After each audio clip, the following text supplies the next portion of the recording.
Ark Raiders has made me feel insane and dead inside. This game may be the most rage-inducing fever dream I have ever experienced, is full of bullshit and fluff that I'm sure is important, but I'm too lazy to figure it out, has some of the most rat-like players I have ever encountered in my entire life, and is also perfect. Almost. That's right, while this game has made several of my hairs turn gray, I wouldn't change a thing. I cannot deny that this game has completely consumed my life. And judging by the player growth, it's consumed yours as well. It might be my favorite game of the decade. I didn't mean that, sweetie. It's okay. It's okay. Go back to bed. But there is something interesting about my newfound love for this game, and that's that I don't really know why I like it. Well said, dipshit Frodo. I understand that may be confusing, but if you bear with me for a second, I believe there are 3 main reasons as to why this game has quickly climbed the top of the ladder of my favorite games of all time. Now, if you don't give a fuck about what some hobbit has to say about this game, the short, condensed version of this video is this game is one of the most intense adrenaline dumps I have ever experienced. But I believe that synopsis does a bit of a disservice to this game, because I truly believe there is a lot more under the surface than what it presents itself. And if you come along for the journey, I promise it will make a lot less sense. Oh my god, what the fuck is that? I have no fucking idea. I need to talk about how fucking fun this game is to play. This game took me myself on a bit of an arc. I understand. But why is this game so fun? Why has this game alone reignited my passion for gaming? Why does this shit feel different?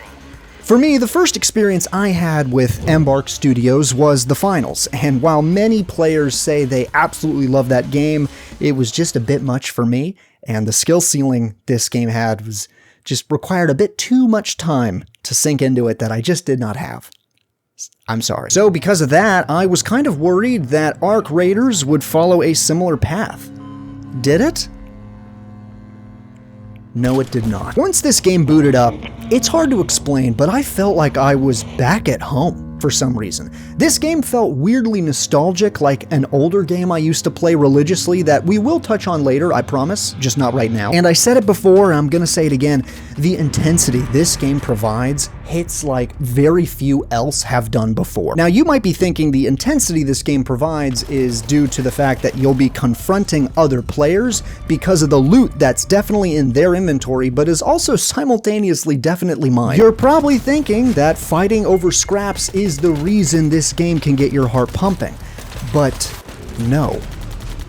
Oh no. The players in this game can range from the nicest, most cooperative players I've ever played with in any game, to some of the scummiest loot goblins that are basically made out of sawdust. But even the most skilled player in this game is nothing more than a hurdle when you compare him to Ark. The clankers in this game have left my asshole permanently open. They have bent me over and completely... I have never run from fights like I do in this game. Even in other games with supposedly difficult AI and NPC enemies, I always feel like I can win any fight through sheer overconfidence and willpower. But when I see a floating rocket Widowmaker, I turn into the biggest bitch. Now, early on for a new player, any robot will give you significant challenge, but I really think there are 4 main robots that you need to be very wary of. Firstly, you have the Spider Boy, who drunkenly hurls his body at you with absolutely no regard for his own safety and will literally crawl after you if you blow off one of its legs. You have the Bastion, which will just suppress you with a seemingly non-stop stream of bullets. You also have the Bombardier, who will bomb the shit out of you. And as I touched on earlier, you have the Rocketeer, which will 2-shot you and also happens to fire 2 shots at the same time. That one's my least favorite. The only time I have ever been able to successfully kill one of these big bastards is when me and my team are using our prefrontal cortex to 100%, which I'm sure, as you can tell just by looking at me, that is very difficult for us. Climbable. It looks climbable. Dude, fuck that. Or if there was a lobby full of solo queues that I was able to manage to rally up in the cause of killing one of them, and we did, and it was glorious. I will touch on player culture here in a minute because this is some of the most interesting psychology of gamers collected I have ever seen. But I have a lot more to say about the villains in this game, the robots you will be killing. Now, there is also the Queen, the big bad, but I've only ever attempted to kill her once. I rallied 2 solos with me to charge at it, and the second we shot at it, they both left, and I was turned into porridge. But what really requires your brain's full attention when encountering these bad motherfuckers is the AI. The AI in here is a show stealer. It outshines every other aspect of the game. It's some of the best AI I have ever witnessed in a video game. A simple example would be the Hornet, or the Wasp. They operate with 4 rotors, and if you shoot one of them out, they will literally overcompensate their weight so they can stay upright. And if you don't shoot both rudders out on the same side, they will still manage to hover around and shoot at you. And also, even if you do take out 3 of their rudders and they can no longer fly, if the impact to the ground did not kill them, they will still try and shoot you, even though they can't fly or look around.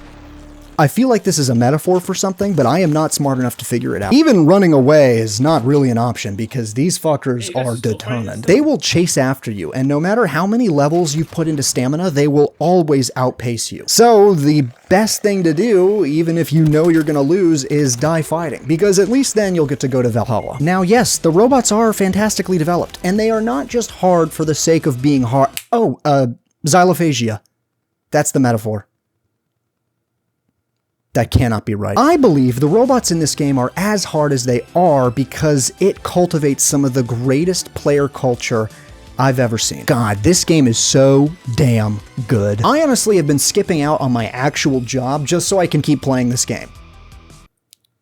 It hasn't gone over well. I haven't seen this level of incredible player culture since Helldivers. This game is an extraction shooter, so naturally it is a self-centered style of game. There's a bunch of loot on the map, and only one of you can take out a certain piece of equipment at a time, so that loot better be yours for the taking. But to my surprise, most of the players I've encountered in the Rust Belt were some of the nicest people ever. I'd say about 70% of the time, they will often try to help you out in whatever you're attempting to do, or at the very least will not shoot you while you're trying to extract. This was a large adjustment for me personally as a gamer because I was used to playing games like DayZ, which the player base in that game is nothing more than a putrid bucket full of mud. That game, you couldn't trust a single soul, and it conditioned me to never let a single person say anything nice to me. So I started this game with the mindset of kill on sight. It's an extraction shooter after all. I've seen enough videos of Tarkov. But then I was confronted with the harsh reality of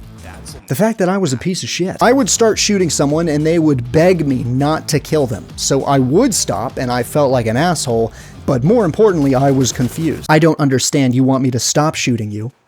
I have loot that you probably want. Why don't you shoot me back? Yeah, that's not how this game works, asshole. Oh. By the way, that's not to say that every player is an angel. There are plenty of players that go out of their way to kill every living being in sight. And I gotta say, when they do it to you, even though they've said they're friendly and they shoot you in the back, sometimes I want to track their IP address. You know what? I actually am going to track their IP address. This cannot go unpunished. Okay, time to find that rat fucking player's IP address. Oh no. Yeah, the partner of today's video is NordVPN. That was a pretty clean transition, right? You did not see it coming, I bet you didn't. NordVPN allows you to feel safe and protected from people trying to steal your information, or also angry players online. We've all had that moment where we're talking shit online and they read our full IP address and home address, and you just have to go downstairs and eat dinner with your family and pretend like that did not just happen. Happened to me twice. But NordVPN has got your back. If internet safety isn't even a concern for you, you freak, NordVPN is great for entertainment as well. You can watch some of your favorite geo-locked shows anywhere in the world. By simply setting your IP address to that desired country, boom, you're watching one of your favorites. Now, I would never admit to falling for any phishing emails.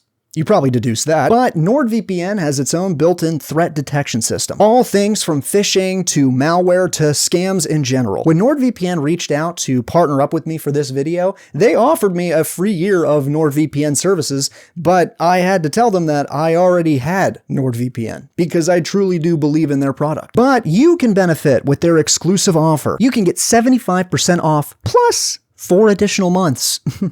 If you ask me, that's a no-brainer. Shut the fuck up. All right. So go on, head on over to nordvpn.com/mcspoons or click the link in the description and get a huge discount plus 4 extra months of protection.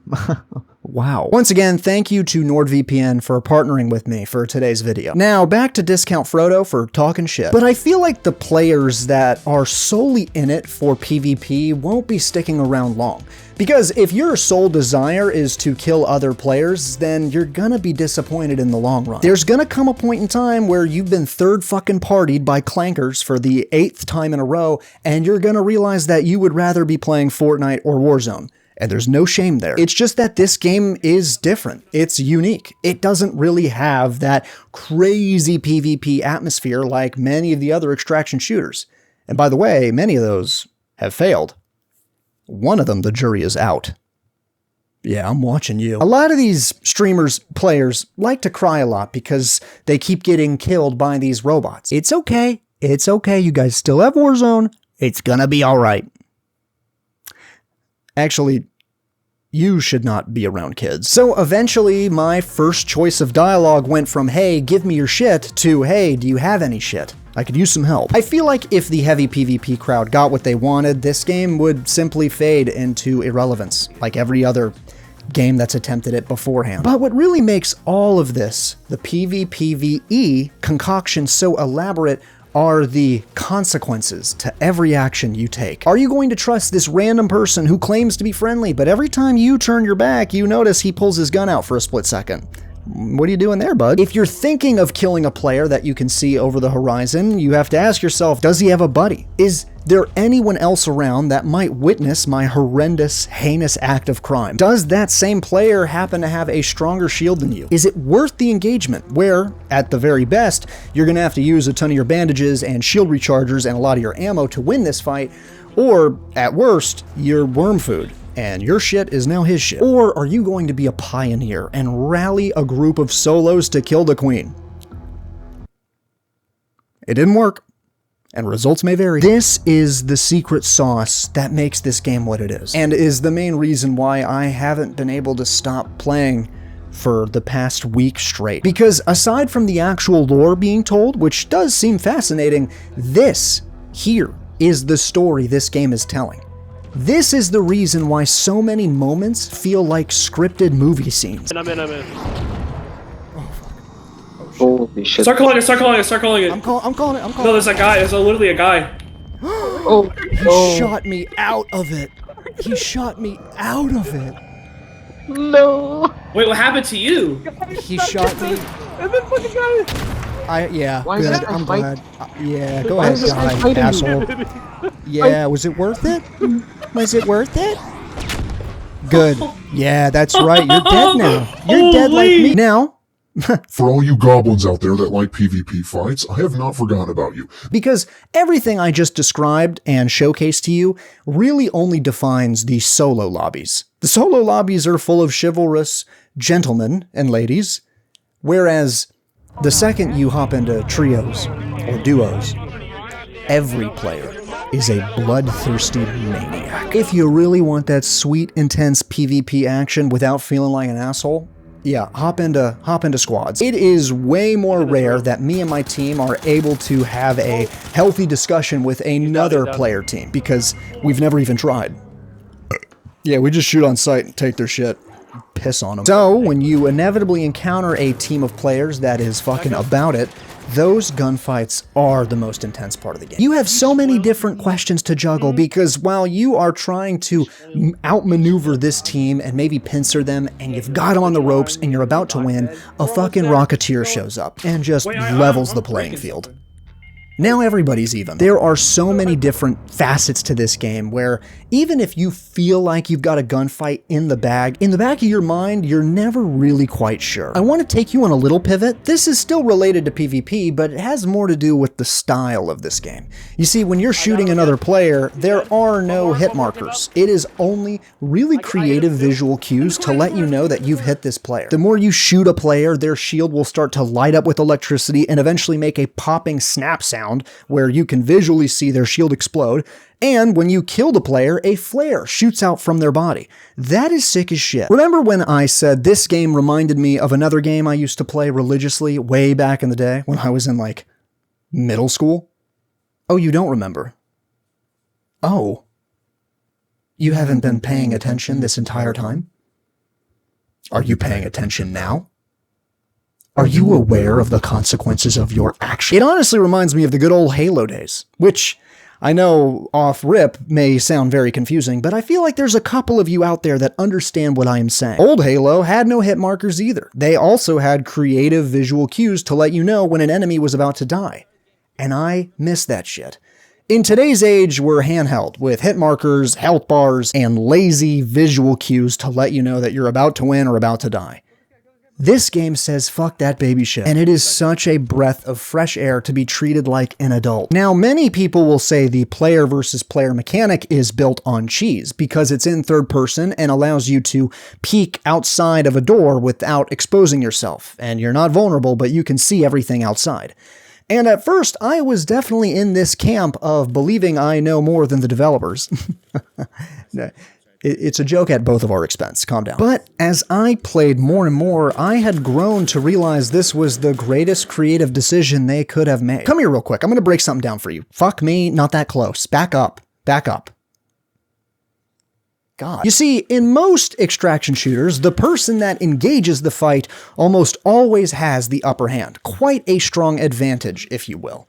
That's because, well, you kind of all have the same perspective. And if I spotted you before you spotted me, I can take my time to more methodically plan out where in your body I'm going to shoot you, figure out where you might run to, and eventually just dominate you completely. In Arc Raiders, it's the same, but much more fairly balanced. You see, if I am looting and I have no awareness of my surroundings and I suddenly get shot, well, now as the defender, I have the advantage because I would scurry behind a door, peek around the angle, and I would see where you're at. Now, you might have a general idea of where I'm at, but I know exactly what you're doing because I can see you and you cannot see me. This kind of gives the defender a fighting chance when it comes to surprise attacks. Oh, you can't see that I'm healing right now, or you can't see that I'm reloading, but I can see that you're still wiggling around trying to figure out where I ran off to. Then I take a pot shot at you and suddenly we're both at the same level of health.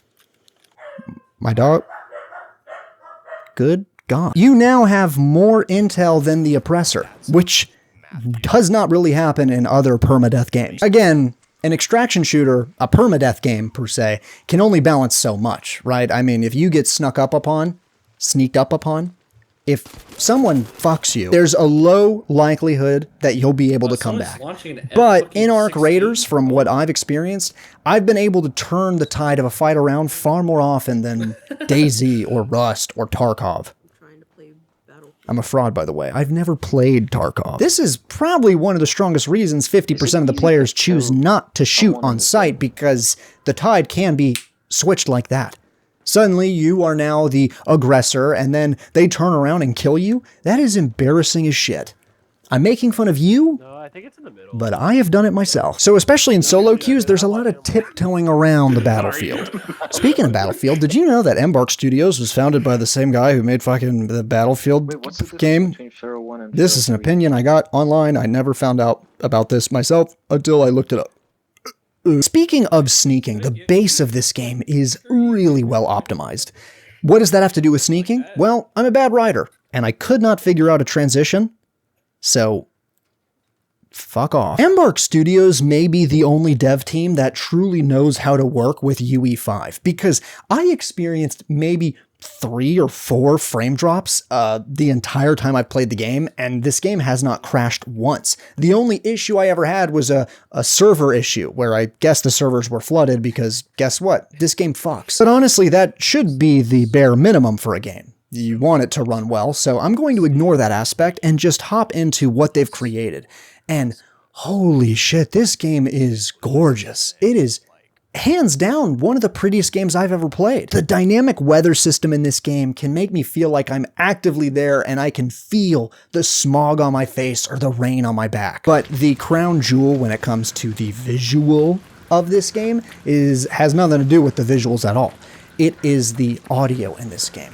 The sound design feels as though it was created by God. Distant gunshots out in the Rust Belt, or when a robot locks onto you, or the explosions around your head, or the active battle you are participating in can give me goosebumps. It sounds so good. Many people don't know this, but audio often is more important than visuals. To an extent, right? I mean, this game can't just be audio only. But even if this was just a bunch of pixels, and it had the same sound design, people would be praising it for its graphics. But again, none of this pretty shit means dick if the loot in a loot-based game is boring as hell. So, is it boring as hell in this game? A little.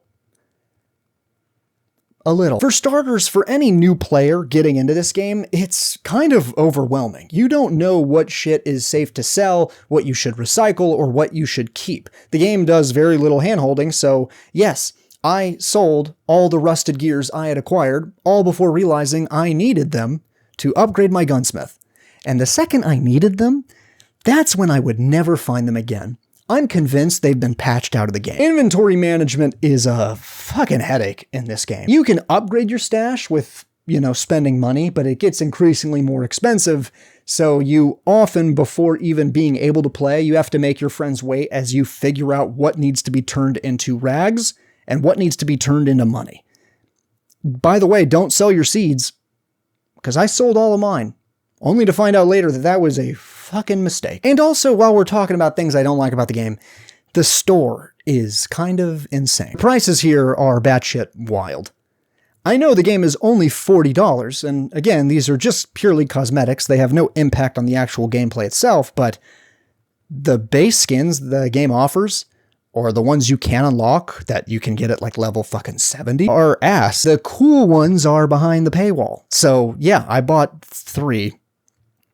That shit's annoying, but honestly, I don't even think about it that much because of what they've created here is so fantastic. When it comes to extraction shooters, there are some hurdles. For me and many other gamers out there, the idea of getting off your 9 to 5 to then get curb stomped by the one guy who doesn't have a job, and then not only do you lose, but he takes all of your shit, and now you don't have anything, is not the most welcoming invitation you could receive. Games like Tarkov and the other one are relentless to the player. And fans of those games will die on the hill that it needs to be this way. That friction, that fear, makes those games incredibly engaging. And I'm inclined to agree with them. The idea that I might lose everything I worked so hard for if I lose this gunfight makes me lock the fuck in and still lose. But it was intense. Arc Raiders had to come up with a bit of a balance here. They needed to sand off a bit of the edge from other extraction shooters, but not so much that it's just a watered-down battle royale. And I believe they kind of struck the perfect balance. In this game, you can get a free loadout, which, you don't have a safe pocket, and you're kind of given shit-ass guns, but you're still given guns and some basic equipment in order to survive a run, just to help you get back up on your feet. It's hot as dick in here. Many players have talked about how they wish there was a cooldown on the free loadout. I'm inclined to agree. I have not gotten to that point of spiraling downwards where all I have are free loadouts, so I don't know if it's actually that big of a deal. Getting fucked raw for several games straight can make that time you do win so sweet, delicious, and rewarding. Suddenly, getting raw dogged became worth it. Oh, hang on. Nope, don't. You're taking it out of context. Now, don't get it twisted. Arc Raiders is hard as balls, and sometimes it feels like the game itself has come into my room and started pissing on my face. I lose all the time, and, sometimes those losses hurt a little bit more when, again, they said they're friendly, and they said they'll let you extract, but then they gun you down. I'll cut you. But it's not so brutal that the casual player can't find at least a little bit of enjoyment in the game. Truth be told, Embark Studios has found and captured lightning in a bottle here. I hope they take some feedback seriously, but for most of the other feedback, whether it's this game should have a PvE mode, this game should make the players stop being so nice, whatever the fuck that means, if they were to incorporate these changes, I think the game would suck and people would stop playing it. And clearly what they've built is working. And they have a chicken that can grab you wires. Which, if that's not a unique sentence, I don't know what is. Maybe I like this game so much because I'm so damn good at it. Yeah, I'm pretty awesome at this game.